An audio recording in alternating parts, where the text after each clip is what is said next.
자, 우리가 잊고 있던 사건들이 스물스물 기어 나오고 있습니다. 회식과 함께. 네, 최근에 회식이 늘어나고 있죠. 자, 좋은 건지 나쁜 건지 모르겠지만, 자, 직장인이라면 어쩔 수 없이 이 회식에 한 번쯤은 참여하게 됩니다. 그렇죠? 어쨌든 이렇게 회식이 늘면서 우리가 잊고 있었던 사건들이 다시 한번 많이 발생하고 있어요.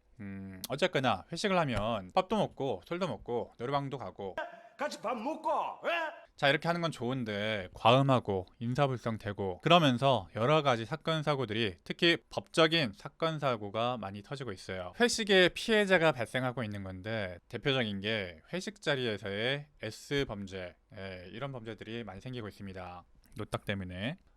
정말 회식 자리에서 술을 많이 마시고 약간 좀 정신줄 놓은 상태에서 평소에 뭐 흠모하던 직원인지 뭔지는 모르겠어요. 회식 자리에서 다짜고짜 껴안거나 뽀뽀하거나 심지어 뭐 키스하거나 강제추행에 가까운 행동을 많이 하십니다. 강제추행이죠, 사실. 그냥 강제추행입니다. 법률적으로 봤을 때 그냥 강제추행이에요. 이런 행동들은 기습추행이라고 하는데 대법원 판례상 명백하게 강제추행으로 보고 있습니다. S범죄죠. 자, 문제는 이런 회사 회식 자리에서 일어난 일이다 보니까 피해자가 혼자 좀 끙끙 앓게 되는 경우가 많이 있어요. 이거 회사 나가야 되는데, 월급 받아야 되는데, 이거 신고를 해야 돼 말아야 돼 하면서 혼자 끙끙 앓게 되고, 이게 회식 자리 갈 때마다 이런 행동들이 반복되게 되는 경우가 있는 것 같아요. 자, 이럴 때 어떻게 해야 될까? 네, 어떻게 해야 될까요? 이럴 땐 고민이 일단 되더라도 이 문제되는 상황에 대해서 내가 이런 가해 행위를 당했다, 이런 행위를 당했다라고 하는 것을 동료 직원이나 친구, 지인들에게라도 좀 기록을 좀 남겨주시는 게 좋습니다. 내가 이런 회식 자리에서 이런 일을 당했는데 어떻게 생각해?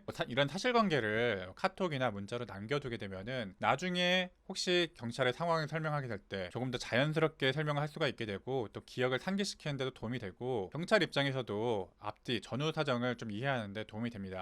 이런 피해 상황을 당한 다음에 너무 당황스러워가지고 동료 직원, 뭐 직장 동료에게 이런 고충을 좀 털어놨구나 설명하기 너무 편해지잖아요. 또 두 번째로, 회사에 뭐 팀이 있으면 너 팀장이 있고 또 인사 너 팀장 이런 분들이 있을 거 아니에요. 도움을 좀 요청하시는 게 좋습니다. 원칙적으로 회사에서도 이런 민원 상황, S 범죄 같은 고충 사항이 접수가 되게 되면은 어떻게든 법률적인 조치를 취하도록 되어 있어요.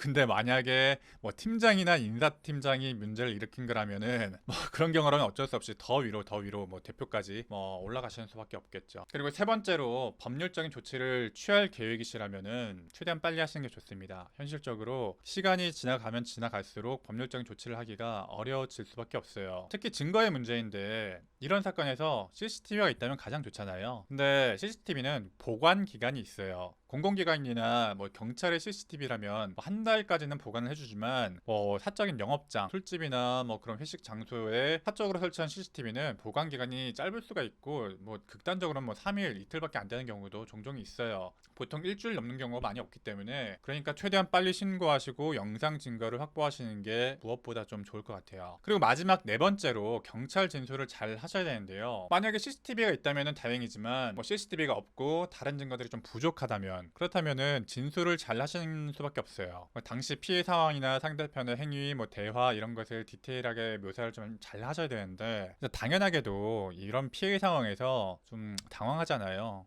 좀 당황하고 굉장히 좀 긴장되고 그렇게 되기 때문에 주변 상황을 좀 일시적으로 잘 기억하지 못하게 되는 경우도 있고, 그렇게 묘사가 좀 힘든 경우가 종종 발생합니다. 이런 경우라면 미리 좀 메모를 좀 해보시거나, 당시 상황에 대해서 친구들과 뭐 아까 말했던 동료 지인들과 좀 대화도 좀 나눠보시고, 고소장을 미리 좀 써서 그 시간 단위로 타임라인을 작성을 좀 해보시든가 하는 방법으로 기억을 좀 상기시켜서 가시는 게 좋습니다. 어쨌든 이런 경우에는 진술의 디테일이 핵심이거든요. 이렇게 해서 기억을 리마인드 해보신 다음에 당시 상황을 최대한 디테일하게 묘사할 수 있는 준비를 하신 다음에 진술을 하시는 것을 추천드립니다. 네, 오늘은 회식 자리에서 생길 수 있는 피해, 특히 S범죄와 관련한 대처 방법에 대해서 설명 좀 드렸고요. 오늘 내용이 도움이 되셨다면 구독과 좋아요 한 번씩 눌러주시기 바랍니다. 네, 오늘 저는 실전 범죄를 알려드리는 현변이었습니다.